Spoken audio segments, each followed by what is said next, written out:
안녕하세요 여러분, 도케미 주식입니다. 오늘은 비자에 대한 팔로우업 분석을 해보도록 하겠습니다. 그럼 시작하겠습니다. 비자는 전고점 대비 이렇게 22.83%나 빠졌고요. 게다가 지금은 쌍바닥을 보이고 있는 상태입니다.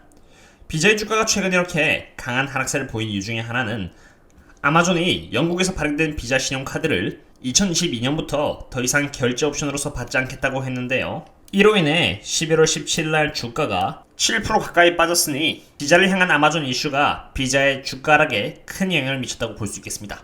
그렇다면 저희 투자자들 입장에서는 아마존이 영국에서 발행된 비자 신용카드를 받지 않음으로 해서 이게 정말 7% 가까이 빠질 일인지를 깊게 알아볼 필요가 있는데요. 우선 왜 아마존이 영국에서 발행된 비자 신용카드를 받지 않겠는가라는 이유부터 알아보도록 하겠습니다. 참고로 아마존의 영국 웹사이트에서 보면요, 이렇게 비자 신용카드만 2022년 1월 19일부로 사용이 불가능하고요. 그 외에 비자 체크카드, 마스터카드의 신용카드 및 체크카드, 아메리칸 익스프레스, 유로카드, 그리고 마에스트로는 사용이 가능합니다. 이러한 소식 가운데 아마존이 비자의 신용카드를 더 이상 받지 않겠다는 이유는 바로 높은 수수료 때문입니다. 영국이 브렉시트를 선언하고 난 뒤에 비자는 영국과 유럽 사이에서 오가는 수수료를 0.3%에서 1.5%까지 자그마치 5배나 늘렸고요. 체크카드의 경우는 0.2%에서 1.15%까지 높였습니다. 브렉시트이 일어나기 전에 인터체인지 피인 이 수수료를 일정 부분 이상 인상시키지 못하는 캡이 적용되어 있었는데 EU로부터 2020년 탈퇴하면서 수수료를 인상시킬 수 있게 된 것이죠. 아마존 입장에서는 이런 부분이 마음에 들지 않으니 거래를 중단함으로써 압력을 가한 것입니다. 아마존이 압력을 가한 방법은 이것뿐만이 아닙니다. 아마존은 2021년 9월부터 싱가포르에서 거래되는 비자 신용카드를 대상으로 0.5%의 서차지를, 호주에서는 11월부터 0.5%의 서차지를 가했으며 Buy Now Pay Later의 Affirm, 그리고 페이팔의 벤모와 파트너십을 맺는 등 결제 시스템을 다양화시켜 압력을 가하고 있는 상태입니다. 바로 이러한 움직임 때문에 비자나 마스카드와 같은 전통 카드 기업들이 주가적으로 고전을 면치 못하고 있는 이유가 되겠습니다. 그럼 아마존에서 행해지는 이러한 압력들이 실질적으로 비자에게는 어느 정도의 타격을 주는가를 알아볼 필요가 있는데요.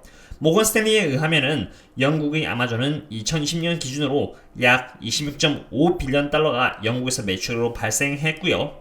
이 매출 중에서 60%가 비자에서 발생했으며 그 중에서 약 30%에서 40%가 비자의 신용카드를 통해서 발생했기 때문에 비자의 전체 결제 볼륨에 있어서는 아마존 영국이 영향을 끼치는 부분은 단 0.1% 정도에 불과하다고 말을 했습니다. 어찌 보면 영국에서 사용되는 대부분의 결제 수단은 보시는 것처럼 체크카드와 현금 정도이지 신용카드가 가장 낫다는 것을 이렇게 보았을 때 비자에게 끼칠 수 있는 영향은 미미하다고 생각됩니다. 게다가 재무제표상 비자의 Concentration of Business를 보면요, 피스칼 2020년 기준으로 비자의 매출액 중 총 2개의 클라이언트가 11% 그리고 10%의 비중을 차지한다고 했는데 여기 이렇게 two clients라고 적혀 있습니다. 만약 아마존이었다면 클라이언트가 아닌 머천트였을 것입니다. 비록 아마존이 비자에게 미치는 영향은 생각보다 작지만 그렇다고 해서 비자가 그냥 가만히 지켜보고만은 있지 않습니다.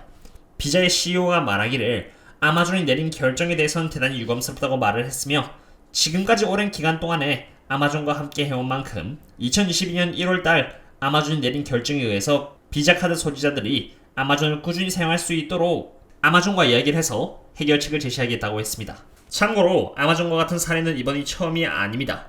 미국의 슈퍼마켓 체인인 크로거는 캘리포니아에 있는 21개의 매장을 대상으로 비자 신용카드를 받지 않겠다고 했고요. 2019년 3월달에는 이것을 7개의 주까지 확대시켜 142개의 매장 그리고 108개의 주유소까지 넓혔습니다. 크로거의 2,800개 매장은 비자 카드를 계속 받고 있었는데도 불구하고 실제로 이로 인해서 비자의 주가는 3%나 떨어지기도 했었죠. 그리고 2019년 10월 달인 비자와 이야기를 통해서 원만한 합의가 이루어졌고요. 이로 인해서 금지령은 풀렸습니다. 크로거뿐만이 아닙니다. 월마트 또한 2014년 그리고 2016년에 이와 같은 비슷한 사례가 있었죠. 비자와 월마트 사이에 다툼이 있어 법정까지 가긴 했지만 지금은 크로거도 그리고 월마트도 비자 카드를 결제 옵션으로 계속해서 채택하고 있습니다. 지금까지 말한 이슈로 인해서 비자의 주가가 이렇게 많이 하락했는데요. 그렇다면은 비자는 지금 고평가일지 저평가일지 한번 밸류에이션을 통해서 알아보도록 하겠습니다. 애널리스트의 매출 전망에 따라서 비자는 2011년부터 2024년까지 13.7 빌리언 달러, 16.3 빌리언 달러, 18.6 빌리언 달러, 그리고 21.1빌리언 달러의 프리 캐시 플로우를 기록할 전망이라는 것을 볼 수 있습니다.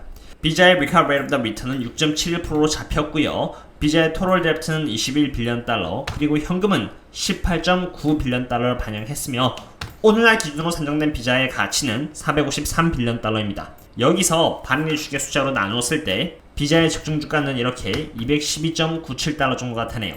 그리고 여기서 마진 오브 세이프티를 약 10% 정도 뒀을 때 적정 주가로서 191달러가 나오니 191달러와 212달러 사이에 있는 197달러 정도면은 적정 주가 선에서 위치하고 있다고 볼 수 있겠습니다.